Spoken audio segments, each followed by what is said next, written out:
In the time of darkness, the pathway to Armageddon opens.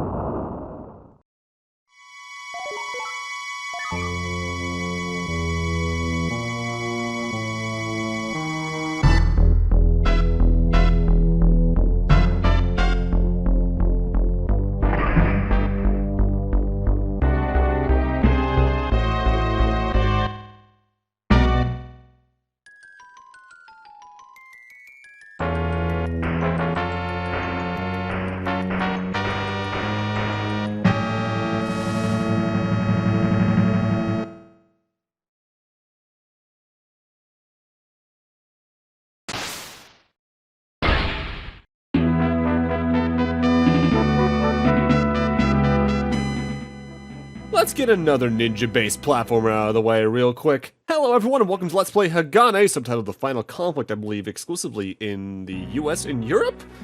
And there's not even really much of an intro screen, we get right into Stage 1, The Path to Disaster. Starting off, Hagane is a little more capable than most ninja platformers just mechanically off the start, because while yes, you got usual sword swipes, you can press down while jumping to do a kick down, you can throw shurikens and bombs that have a little bit of an arc when you throw them that have a very wide explosion radius. You cycle through all your weapons by either using select or X, and they go in opposite directions throughout the chain of weapons, because it's always like sword, Kusarigama, you got the chain sickle again, even though I don't really like using it in this one. You got the bombs, you got all that. I tend to stick with the sword and the shuriken for the most part. I guess kunai, technically. But it's not a big deal either way. But rather unique to this game is the shoulder buttons on the Super Nintendo make Hagane do forward and front flips. And if you hold that button down, you continue to do it, but on the second and third one, you glow blue and yellow respectively. And depending on what button you press at any point during your backflip, you actively get different attacks. For instance, during your first front flip forward, you press the Y button, you do a stab forward with your sword. If you press the jump button though, you do a kick forward in the mid-air that's surprisingly good at taking care of some lower mid-air enemies.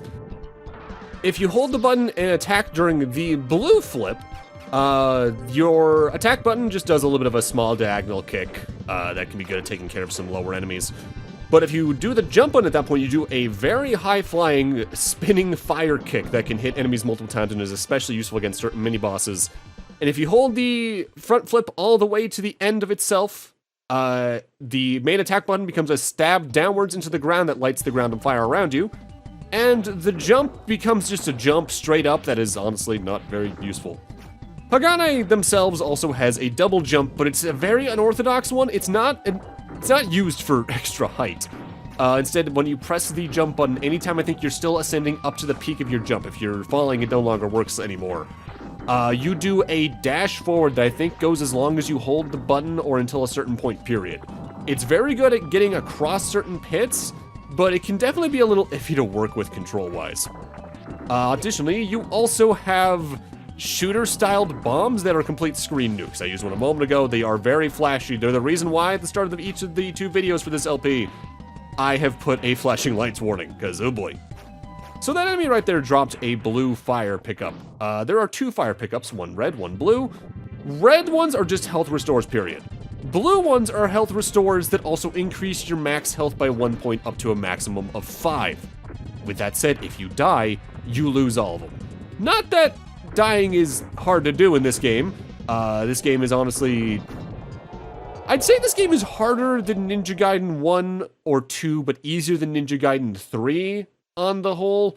The main thing is, it's a lot more forgiving, because for one thing, I think you technically have infinite continues, because there's a continue screen on the main thing, I think. On top of that, the stages are split into so many little mini sections that it's pretty easy to digest the stages rather than just having a lot of progress lost at once. On top of that, every enemy has a chance to drop items. Sometimes it's just ammo restocks for your kunai and bombs. Sometimes it's extra bombs, period, screen nukes. Sometimes it's one-ups. It's really up to chance. Stage 1 isn't a lot to write home about. There is definitely a lot going on. This game very much likes to just crowd you in small places with a lot of enemies, even from early on. But as long as you're good about, like, keeping your focus on what's happening with the actual characters around you rather than just getting lost in all the fuzz, not a lot of this stage is too hard until the last main section of the level before the boss fight. Also, since I did it a moment ago, there's also a wall jump in this game, but it's a little iffy in that you would need to do the double jump into walls and just hold the button. You have no directional control over it. It's kind of like what if the Metroid Fusion wall jump was even harder to control, in that you literally just had to hold the button and you had no input over your trajectory from there. You can use certain floors as clingable ceilings and then climb up from the top of them, but that doesn't come up too often in the game. It mostly is just in this one stage and, I guess technically the final boss. More on that later. Get comfortable with your moveset, because you do have a lot you can do from very early on, and it can be kind of overwhelming, especially considering, unlike, say, Shadow of the Ninja or games we've already covered before, there is an active time limit to contend within each of these subsections of the stages. With that said, we're now on to what I consider probably one of the hardest screens of the game. I've already forget this is 1-4-1-5. You know, that number was just on screen, is an auto-scroller where you're constantly running. Enemies will run at you, but they're not the big threat here. What is the big threat of death here is bottomless pits, especially ones that show up just beneath you because the area behind us is exploding.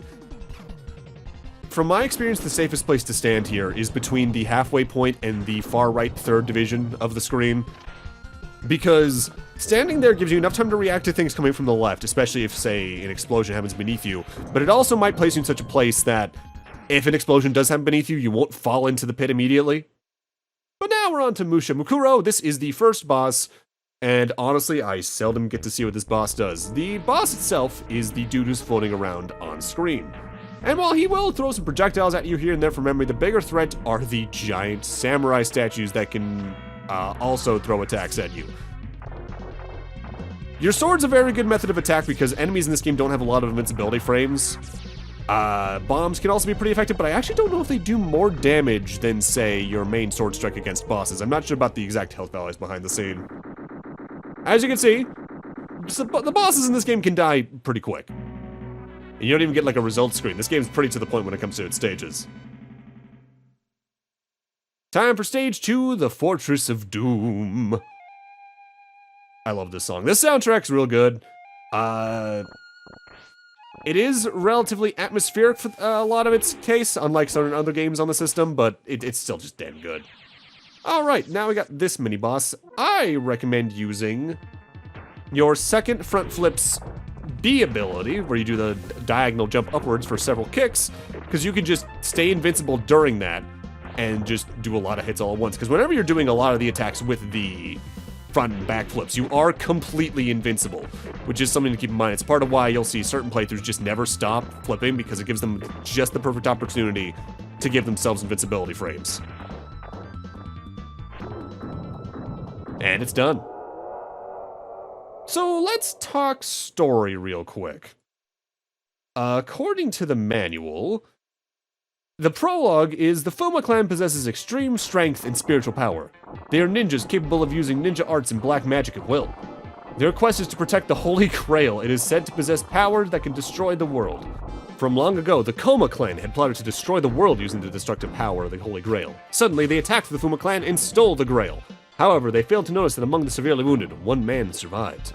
On the verge of death, the barely living man named Hagane was brought back to life by highly advanced cyber technology performed by a mysterious old man named Momochi.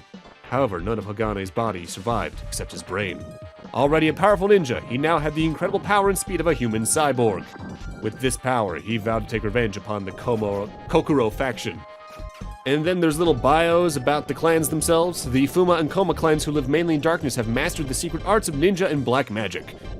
Although they look just like normal people, they have strength and spiritual power beyond normal human beings. Factions. Each clan consists of several groups called factions. The Fuma clan is split into factions based on the Chinese zodiac.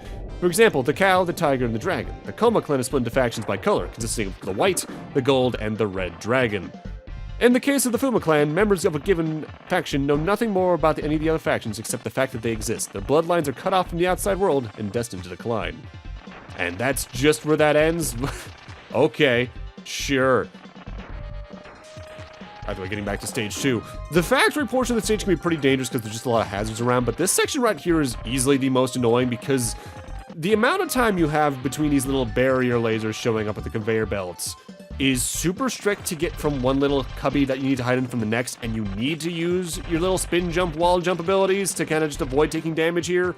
This does not feel comfortable. I almost always take a dumb hit either near the start or the end that just feels unfair and way too precise to get around normally. This game is hard, and it does have some signs of being a game from the era in terms of just wanting to be cruel, either to extend rentals or something like that. Although that actually gets into something a little bit interesting about this game. Hagane is one of the rarest Super Nintendo games out there, and thus consistently been one of the most expensive. Actually, what is the top price I'm seeing on eBay right now? Let's check this real quick. Complete inbox just shy of $2,000 US. Ugh. But it's one of those games we don't exactly know why it was low in prints, besides just potentially low faith or just being a late Super Nintendo game. But there was a misnomer about this game for years that the reason it was so expensive and rare in print was because it was a Blockbuster exclusive, either for sale or rental. But as time has passed, people have looked into it, and that's just probably plain not the case. Between details on the box and such stating that it's not for resale and things like that. Games that are Blockbuster exclusive for a fact usually having that directly labeled on the box, like only available at Blockbuster and things like that. What I imagine is the case here is that it was probably a Blockbuster exclusive in some areas by virtue of the Blockbuster having the only copy that was easy to find in the area kind of deal. Which honestly, given the time, wouldn't shock me. This was a game I found out about relatively late in my gaming sphere-ness. I found out about this game probably somewhere about 2013, 14 via, honestly, probably like a Proton John stream if I had to be guessing at things. And when I saw it, I was like, hey, that looks nice, so I'll give it a shot, and here I am. Time for En-Mikoshi.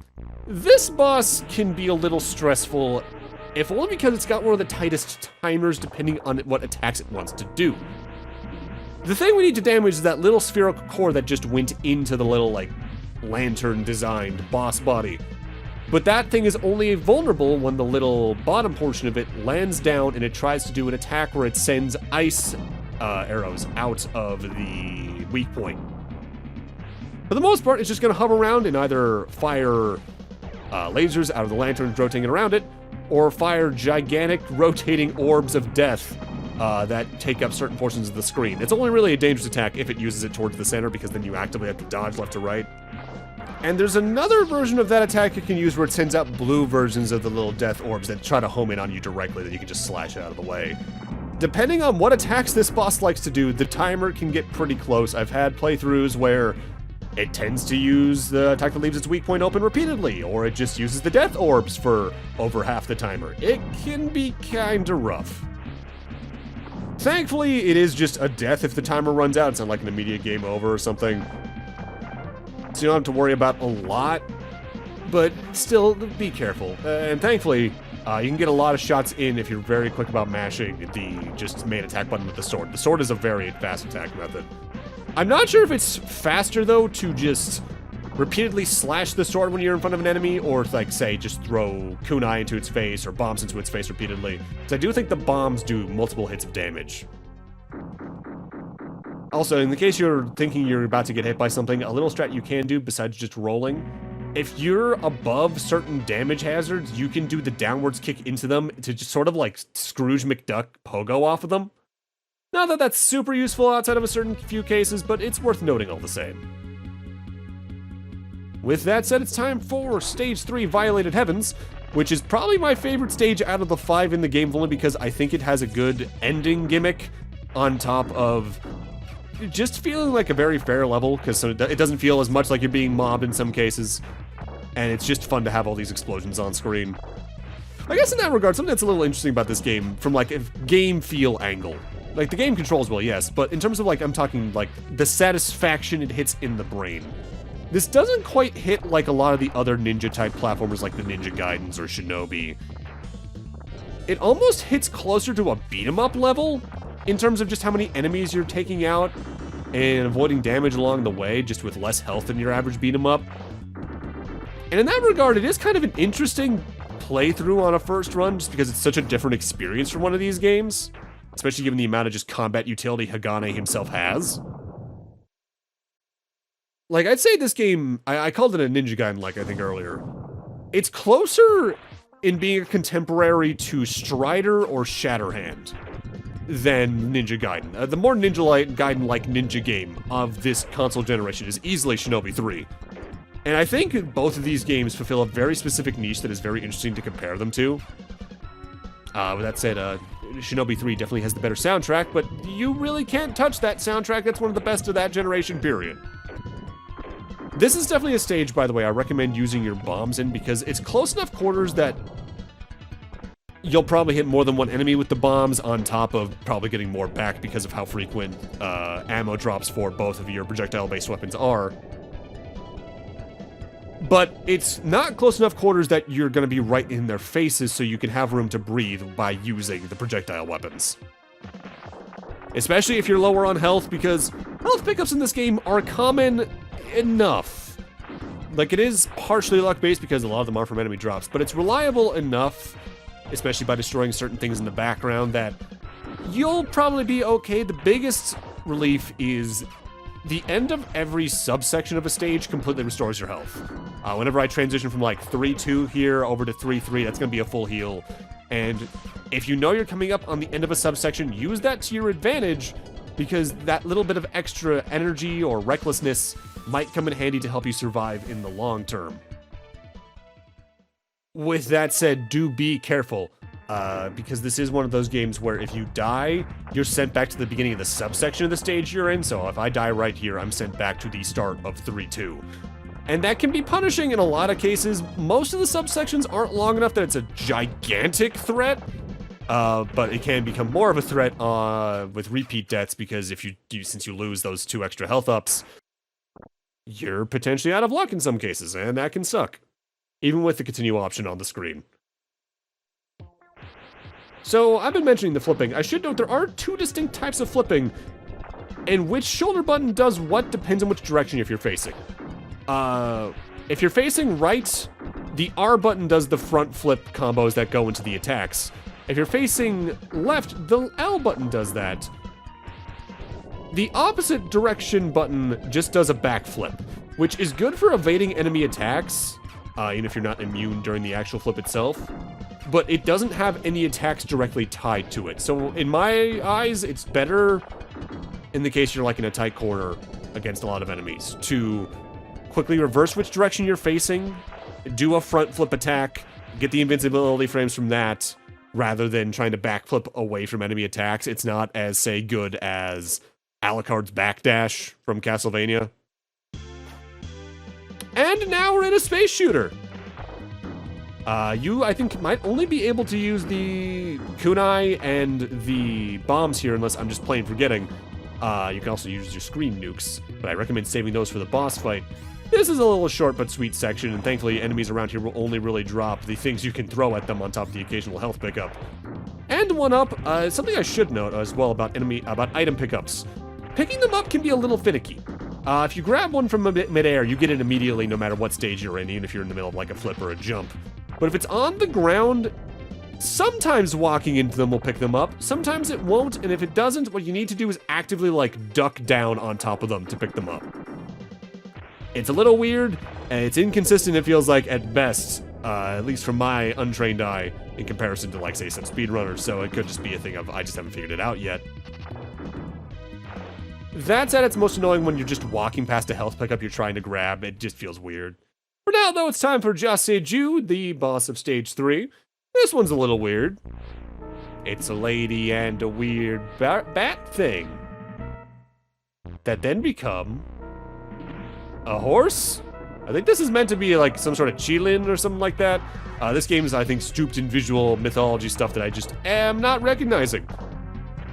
Being a shooter boss, though, just spam the hell out of your button and throw things into its face. Use your bombs when you can, dodge its attacks, since you can move in all 8 directions here.